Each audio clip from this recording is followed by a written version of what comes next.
السلام علیکم۔ اعوذ باللہ من الشیطان الرجیم، بسم اللہ الرحمن الرحیم۔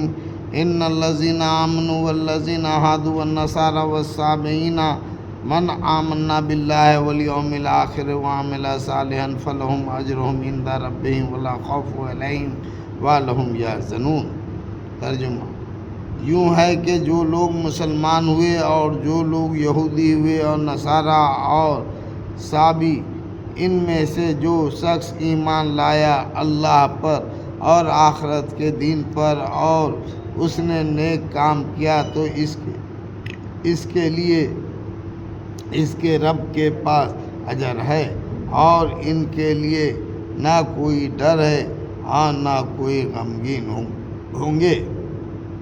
تفصیل آیات میں 4 گروہوں کا ذکر ہے۔ ایک مسلمان جو حضرت محمد صلی اللہ علیہ وسلم کی امت ہیں، دوسرے یہود جو اپنے کو حضرت موسیٰ کی امت کہتے ہیں، تیسرے نصارہ جو حضرت مسیح کی امت ہونے کی دعویٰ بیدار ہیں، چوتھے صابی جو اپنے کو حضرت یحییٰ کی امت بتاتے ہیں اور قدیم زمانہ میں عراق کے علاقہ میں آباد تھے۔ وہ اہل کتاب تھے اور کعبہ کی طرف رخ کر کے نماز پڑھتے تھے، مگر اب صابی فرقہ ختم ہو چکا ہے، دنیا میں اب اس کا کہیں وجود نہیں۔ یہاں مسلمانوں کو الگ نہیں کیا ہے بلکہ ان کا اور دوسرے پیغمبروں سے نسبت رکھنے والی امتوں کا ذکر ایک ساتھ کیا گیا ہے۔ اس کا مطلب یہ ہے کہ گر وہ ہونے کے اعتبار سے اللہ کے نزدیک سب برابر کا درجہ رکھتے ہیں، گر وہ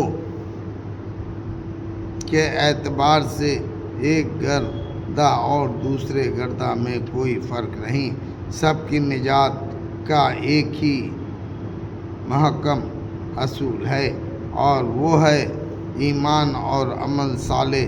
کوئی گردہ اپنے کو خواہ مسلمان کہتا ہو یا وہ اپنے کو یہودی یا مسیحا یا صابی کہے، ان میں سے کوئی بھی محض ایک مخصوص گردہ ہونے کی بنا پر خدا کے یہاں کوئی خصوصی درجہ نہیں رکھتا۔ درجہ کا اعتبار اس پر ہے کہ کسی نے خدا کی منشا کے مطابق اپنی عمل زندگی کو ڈھالا۔ نبی کے زمانے میں جب اس کے ماننے والوں کا گردہ بنتا ہے تو اس کی بنیاد وہ ہمیشہ ایمان اور عمل صالح پر ہوتی ہے۔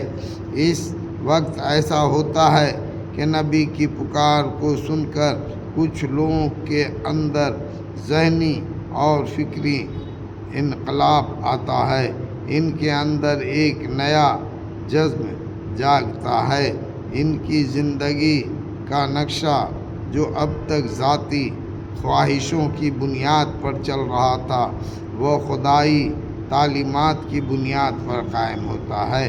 یہی لوگ حقیقی معنوں میں نبی کی امت ہوتے ہیں۔ ان کے لیے نبی کی زبان سے آخرت کی نعمتوں کی بشارت دی جاتی ہے، مگر بعد کے نسلوں میں صورتحال بدل جاتی ہے۔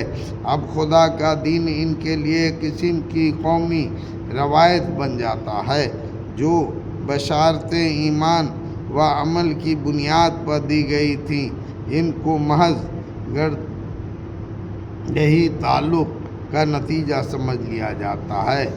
وہ گمان کر لیتے ہیں کہ ان کے گردہ کا اللہ سے کوئی خاص رشتہ ہے جو دوسرے لوگوں سے نہیں ہے۔ جو شخص اس مخصوص گردہ سے تعلق رکھے، خواہ عقیدہ اور عمل کے اعتبار سے وہ کیسا ہی ہو، بہرحال اس کے نجات ہو کر رہے گی، جنت اس کے اپنے گردہ کے لیے ہے اور جہنم صرف دوسرے گرداہوں کے لیے ہے۔ مگر اللہ کا کسی گردہ کی خصوصی راستہ نہیں۔ اللہ کے ہاں جو کچھ اعتبار ہے وہ صرف اس بات کا ہے کہ آدمی اپنے فکر اور عمل میں کیسا ہے۔ آخرت میں آدمی کا انجام کا فیصلہ اس کے حقیقی کردار کی بنیاد پر ہوگا، نہ کہ وہی نسبتوں کی بنیاد پر۔ اللہ اکبر۔